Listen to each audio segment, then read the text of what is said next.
मुलांच्या आणि त्यांच्या सासूच्या त्रासाला कंटाळून आत्महत्या करत असल्याची चिठ्ठी लिहून 75 वर्षीय वृद्धानं गळफास घेऊन आयुष्याला पूर्णविराम दिला।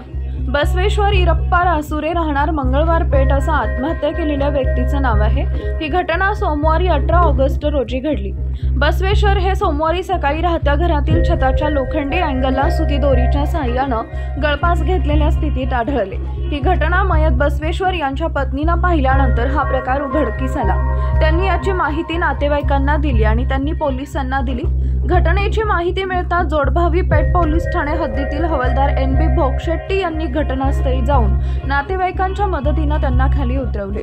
त्यांना उपचारासाठी छत्रपती शिवाजी महाराज शासकीय रुग्णालयात दाखल केले। डॉक्टरांनी त्यांना मृत घोषित केले।